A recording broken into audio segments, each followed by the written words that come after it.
The massive alien ships drifted through empty space like dead whales in a dark ocean. 12 vessels hung motionless in the cold void, their once bright engines now silent and dark. Inside the largest ship, Commander Veltar pressed his 4 hands against the control panel and tried not to show his fear to the crew watching him. "How many people do we have across all ships?" he asked his second officer. 30,000, sir. 15,000 are civilians, including children and elderly. Veltar closed all 4 of his eyes for a moment. 30,000 lives depending on him, and he had no idea how to save them. The Zephyrian exploration fleet had been traveling through this part of space for the first time, mapping new star systems and looking for planets that might support life.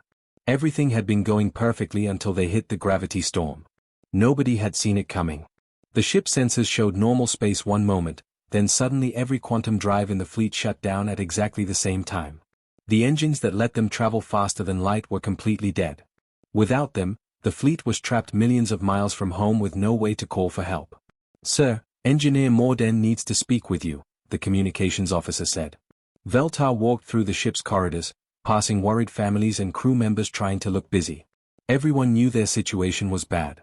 The ship felt different now, quieter, colder, like a building with the power turned off. Engineer Morden was waiting in the engine room, surrounded by broken machinery and flashing warning lights. He was old, even for a Zephyrian, with gray skin and tired eyes. "Commander, I have checked every system 3 times, Morden said. "The quantum cores are not damaged, but they will not start. It is like something has turned them off, but I cannot find what. Can you fix them?" Morden spread his 4 arms in a gesture that meant uncertainty. "Maybe. But it will take time. Months, perhaps years. And we need special parts that we do not have." Veltar felt his heart sink. "What about our supplies? Food will last 6 months if we are careful. Water recycling systems are working, but they need power. Life support is stable for now, but everything depends on the emergency generators. When those fail." Morden did not finish the sentence. 6 months. Veltar looked around the engine room at the complex machinery that had carried them safely across the galaxy for years. Now it was just expensive metal taking up space. "Keep trying," he told Morden. "Send repair teams to all the ships. Maybe someone will find something you missed." Back on the bridge, Veltar stared out at the stars. They looked the same as always, bright points of light in the darkness. But now they felt impossibly far away. His home world was somewhere among those stars, but he might never see it again. "Sir, should we continue sending the distress signal?" asked the communications officer. Veltar thought about it. They had been broadcasting a call for help for 2 days now, sending it in every direction and on every frequency they knew. But this was an empty part of space. No Zephyrian ships came here. No trading routes passed through this system. The chances of anyone hearing their signal were almost 0. "Keep sending it," he decided. "Maybe someone will hear us." The young officer nodded and turned back to her equipment. Veltar knew she was trying to sound hopeful for his sake, but he could see the worry in her eyes. They all knew the truth, they were alone. In the civilian areas of the ship, families gathered in small groups, talking quietly and sharing food. The children did not fully understand what was happening, but they knew something was wrong. Parents held them close and tried to smile, but Veltar could see the fear behind their brave faces. Dr. Kethal, the fleet's chief medical officer, approached him with a report. "Commander, I have been checking the health of everyone on all ships. So far, everyone is well, but I am worried about what will happen when food runs short. And if people lose hope." Veltar nodded. He had seen what despair could do to people trapped in hopeless situations. Sometimes the mind gave up before the body did. "Doctor, I want you to organize activities. Keep people busy. Set up classes, games, anything to keep their minds occupied." "Yes, sir. What should I tell them about our situation?" Veltar considered lying, telling the doctor to give people false hope. But Zephyrians valued truth, even painful truth. "Tell them we are working on the problem. Tell them we are not giving up. But do not lie to them about how serious this is." That night, Veltar stood alone in his quarters, looking out at the stars through the small window. Somewhere out there was his family, his home, his life. He thought about his mate and their 3 children, probably wondering why his messages had stopped coming. They would not know what had happened for months, maybe years. He thought about all the people on the ships depending on him to find a solution. Families with young children, elderly Zephyrians who had lived long lives and deserved to see their grandchildren grow up, young couples who had volunteered for this exploration mission because they dreamed of discovering new worlds. The distress signal kept broadcasting into the empty darkness, a tiny voice calling for help in a vast and silent universe. Veltar knew that no one would hear it. No one would come. They were alone, stranded in the void, with only their own skill and determination to save them. But still, the signal continued to transmit, carrying their desperate plea across the light years, hoping against hope that someone, somewhere, might be listening. Unknown to the Zephyrians, that signal was about to change everything. 3 weeks after the distress signal began broadcasting into empty space, something impossible happened. Captain Michael Harrison stood on the bridge of the human ship Endeavour and stared at the sight before him. 12 massive alien vessels hung in space like sleeping giants, their strange curved hulls reflecting starlight in patterns he had never seen before. "Are you getting this, Captain?" Lieutenant Emma Davis called from the communication station. Her voice was excited and nervous at the same time. "The signal is definitely coming from those ships. It's artificial, no doubt about it." Harrison nodded slowly. After 3 weeks of traveling at maximum speed, they had found the source of the mysterious transmission that Earth's deep space stations had detected. But nothing could have prepared them for this moment, humanity's first contact with an alien species. "Send a message on all frequencies," Harrison ordered. "Tell them we received their distress signal and we're here to help." The translation was rough and probably full of mistakes, but they had worked on it during the long journey. Mathematical concepts, basic pictures, simple words repeated in different patterns. It was the best they could do. Aboard the alien flagship, Communications Officer Lethea stared at her instruments in complete shock. "Commander Veltar, sir, you need to hear this immediately." Veltar hurried to the communication station, his 4 hearts beating faster than usual. After 3 weeks of silence, any response was unexpected. But what he heard made no sense at all. "The message is coming from those 3 small ships that just appeared," Lethea explained, pointing at her display. "They say they received our distress call and they want to help us." Veltar looked at the display showing the 3 human vessels. They were tiny compared to Zephyrian ships, and their design was completely different. All straight lines and sharp angles instead of the flowing curves his people preferred. But somehow, these strangers had traveled across vast distances just to respond to their call for help. "That is impossible," Veltar said quietly. "No species does that. No one helps strangers without expecting something in return." But the evidence was right in front of him.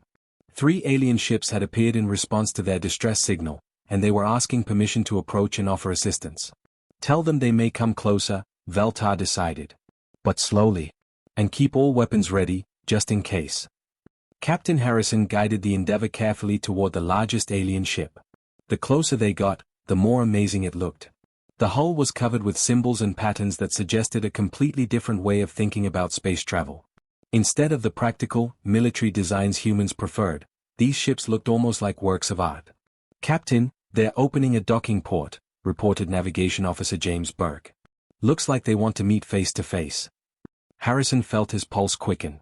This was the moment that would change human history forever. "Dr. Moore, are you ready?" Dr. Elizabeth Moore, the fleet xenobiologist, checked her recording equipment one more time. "As ready as anyone can be for first contact with an alien species, Captain." The first meeting took place in the docking area between the 2 ships. Harrison brought only 2 people with him, Dr. Moore and Lieutenant Davis, who had studied languages and might be able to help with communication. They wore simple uniforms and carried no weapons, wanting to appear as peaceful as possible. The aliens were taller than humans, with 4 arms instead of 2 and skin that looked like gray leather. But their faces showed intelligence and curiosity, and their movements were careful and deliberate, just like the humans. Commander Veltar studied the strange creatures before him. They were smaller than Zephyrians and had only 2 arms, which seemed like a serious disadvantage. But they moved with confidence and purpose, and their eyes showed intelligence. Communication was incredibly difficult at first. The humans had prepared basic mathematical concepts and simple pictures, while the Zephyrians used their translation computers to try to understand the alien language. It took hours just to establish that both sides were peaceful and wanted to help each other. But slowly, understanding began to develop. The humans pointed to their ships and made gestures indicating that they had brought supplies. The Zephyrians showed them the broken engine rooms and tried to explain what had gone wrong. Dr. Moore was amazed by how quickly both sides adapted to the communication challenge. "Captain, they are remarkably intelligent," she whispered to Harrison during a break. And they seem just as curious about us as we are about them. The real breakthrough came when Captain Harrison showed Commander Veltar a picture of Earth and pointed to himself, then pointed to the Zephyrian ships and made a gesture that clearly meant help. The alien commander stared at him for a long moment, then asked a question that the translation computer rendered as why. Harrison thought about how to answer. How could he explain that humans had traveled 3 weeks through dangerous space just to help complete strangers? How could he describe the concept of helping others without expecting anything in return? Finally, he pointed to the picture of Earth, then to the Zephyrian ships, then placed his hand over his heart. The gesture was simple but clear, because it was the right thing to do. Veltar was stunned by the simplicity of the answer. In all of Zephyrian history, no species had ever helped another without demanding payment, territory, or some other advantage. Yet these strange creatures claimed they had come simply to help. Within hours, the first human supplies were being transferred to the Zephyrian ships. Food synthesizers, medical equipment, repair tools, and emergency power units. Captain Harrison's small fleet had limited resources, but they shared everything they could spare. This is just the beginning, Harrison told Veltar through the improving translation system. More ships are coming. We will not leave you stranded here.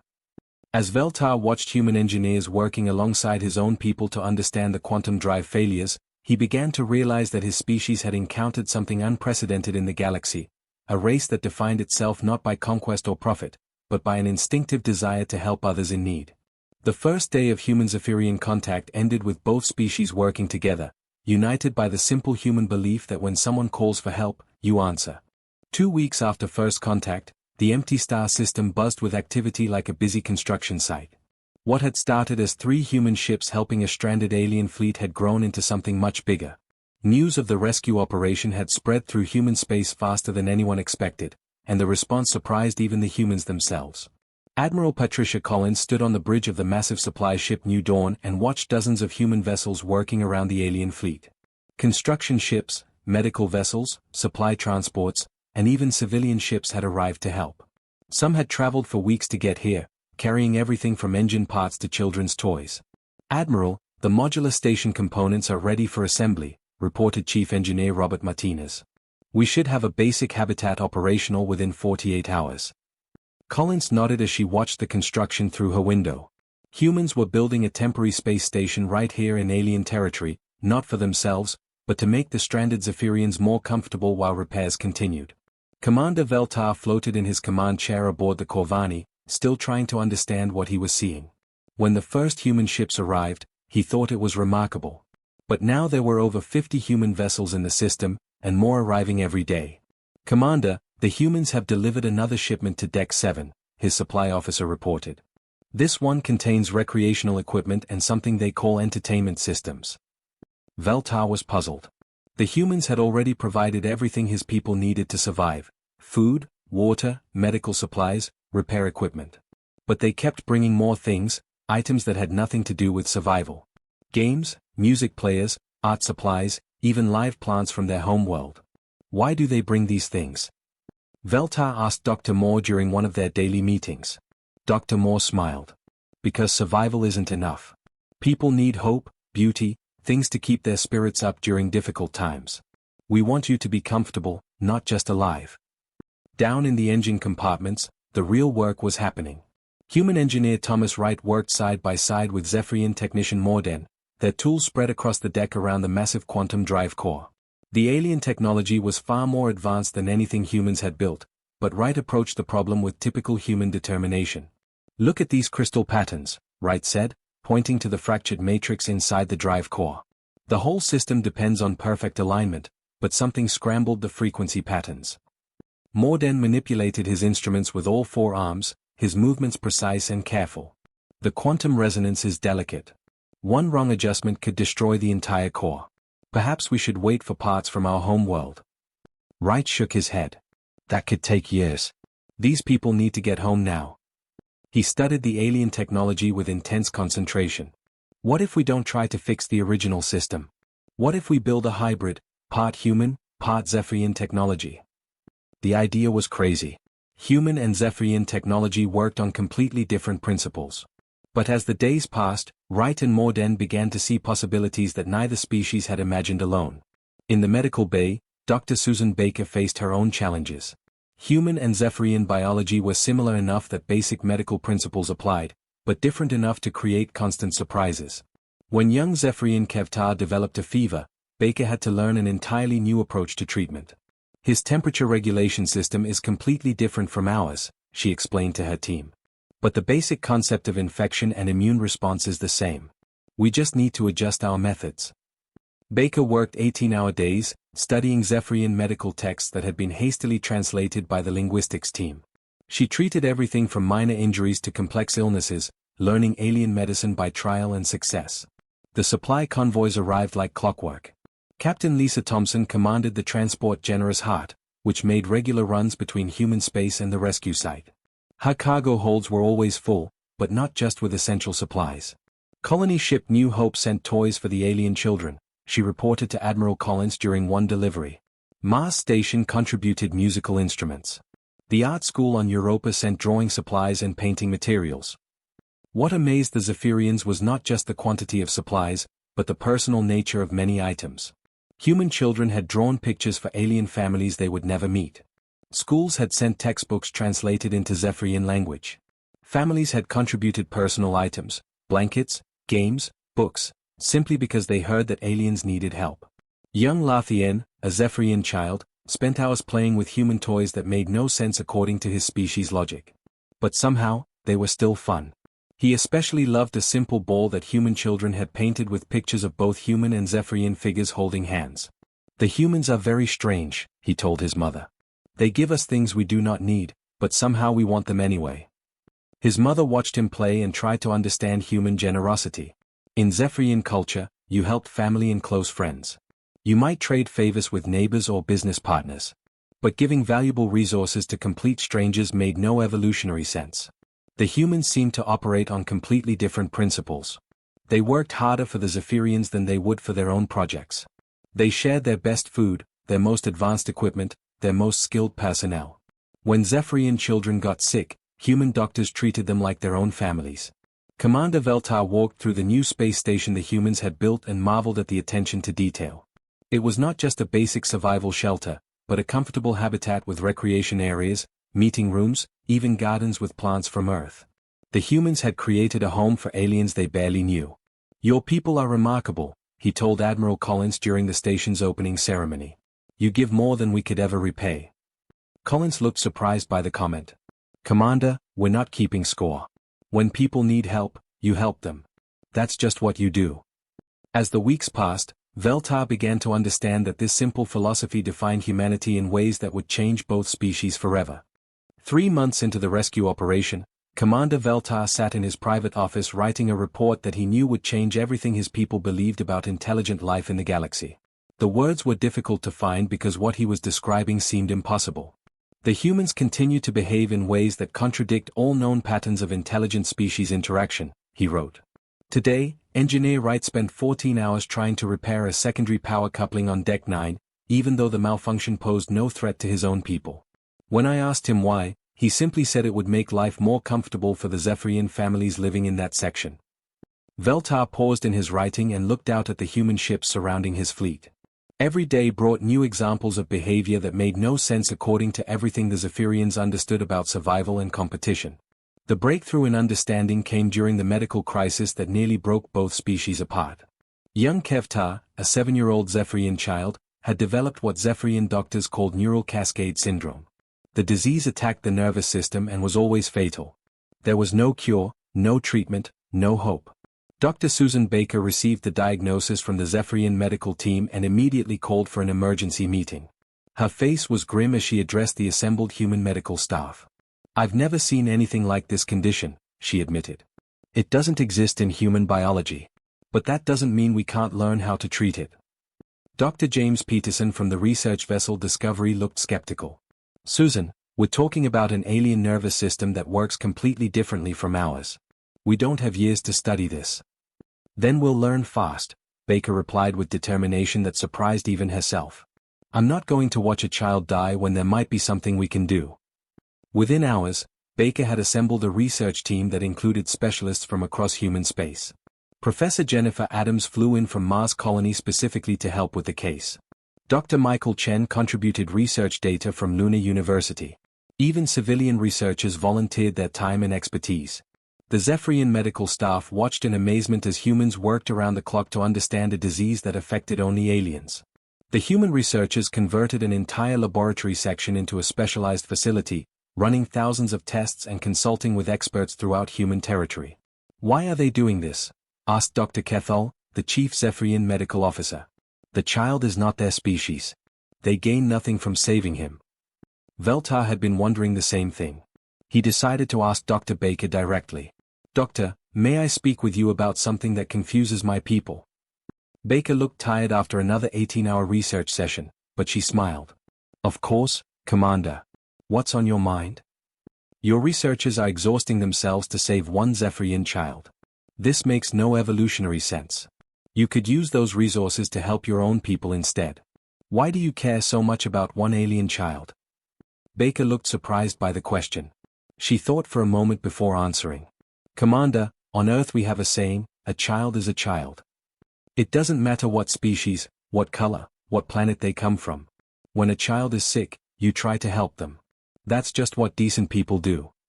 Veltar struggled to understand the concept. In Zephyrian society, you protected your own family first, then your community, then your species. Resources were limited, so you had to make choices about who deserved help. But the humans seemed to operate without these logical boundaries. The research breakthrough came on the 15th day of intensive work. Professor Adams discovered that neural cascade syndrome was similar to a condition that affected certain Earth mammals. The treatment protocol could be adapted for Zephyrian biology, but it required precise timing and equipment that didn't exist. "We need to build a specialized treatment device," Adams explained to the medical team. "It will take every fabrication facility we have, working together. And we'll only get one chance to get it right." Human engineers across the fleet immediately began working on the project. Chief Engineer Martinez coordinated construction efforts between 12 different ships. Fabrication specialists worked without sleep to create components that had never been built before. Even civilian technicians volunteered to help with the complex assembly process. When young Kevtar was finally wheeled into the improvised treatment facility, his parents were crying. They had accepted that their son would die, because that was what always happened with neural cascade syndrome. But Dr. Baker and her team had refused to accept the impossible. The treatment lasted 8 hours. Human and Zephyrian medical staff worked together, monitoring alien vital signs and adjusting the new equipment in real time. When Kevtar's neural patterns finally stabilized, the celebration could be heard throughout both fleets. Veltar watched human medical staff cry with joy over the recovery of an alien child they had never met before the crisis began. He saw researchers hugging each other and laughing, exhausted but happy that their impossible effort had succeeded. "I still don't understand your people," he told Captain Harrison that evening. "You risked everything to save one child who isn't even your species." Harrison smiled. "Commander, maybe that's what makes us human. We can't just stand by and watch someone suffer when there's something we can do to help. It doesn't matter if they're human or Zephyrian or something we've never seen before. Pain is pain. Need is need." That night, Veltar completed his report with words that would reshape Zephyrian understanding of intelligent life. The humans possess a trait that appears to be unique in known galactic civilization. They extend their protective instincts beyond their own species to include any intelligent being in need. This compassion appears to be instinctive rather than learned, suggesting that their entire species has evolved to value the welfare of others as much as their own survival. As he sent the report toward home, Veltar realized that his people had encountered something far more valuable than new technology or territorial allies. They had found proof that intelligence and compassion could evolve together, creating a species that defined strength not by what they could take, but by what they were willing to give. 8 months after the Zephyrian fleet first sent their desperate distress signal into empty space, Chief Engineer Thomas Wright stood in the engine room of the Corvani and watched something that shouldn't have been possible. The quantum drive cores hummed with steady power, their crystalline matrices glowing with a soft blue light that indicated perfect operational status. "All systems are running at optimal efficiency," reported Zephyrian technician Morden, his forearms dancing across the control panels with practiced skill. "The hybrid technology is working better than either of our original designs." Wright smiled as he watched the alien technology merge seamlessly with human engineering concepts. Neither species could have developed this solution alone, but working together, they had created something new and remarkable. "The quantum resonance patterns are completely stable," Wright confirmed, reading the displays that had become as familiar to him as human equipment. You'll be able to travel faster and more efficiently than before the breakdown. Commander Veltar entered the engine room and looked around at the impossible sight. Human and Zephyrian engineers worked side by side, maintaining systems that represented the best of both civilizations. After months of despair, his people could finally go home. Commander, all 12 ships report ready for hyperspace travel, Morden announced. We can depart whenever you give the order. But as Veltar walked through his ship preparing for departure, he realized that leaving had become more complicated than anyone expected. In the corridors, he saw Zephyrian children playing games they had learned from human friends. Adults wore clothing and jewelry that had been gifts from the human crews. Families displayed artwork created by human children who lived on ships millions of miles away.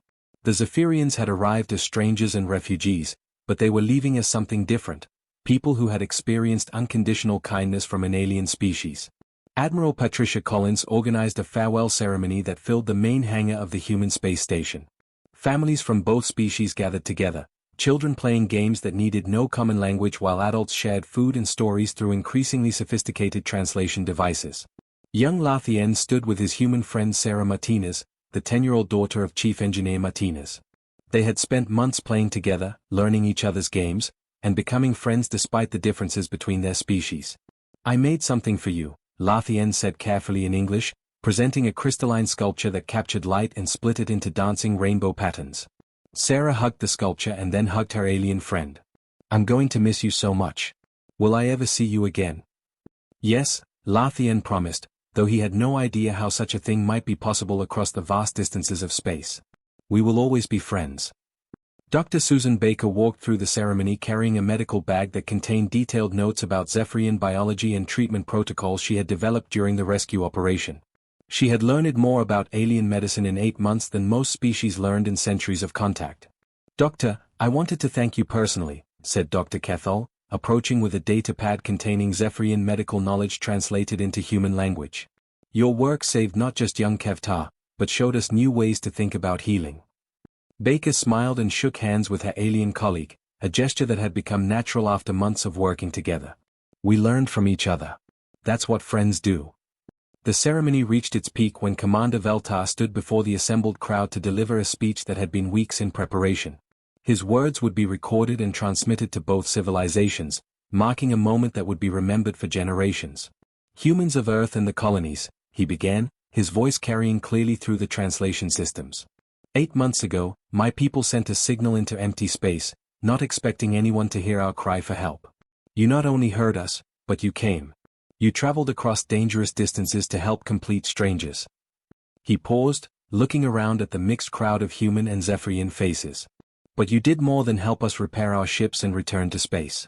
You showed us something we thought was impossible, a species that measures success not by what they can take, but by what they can give.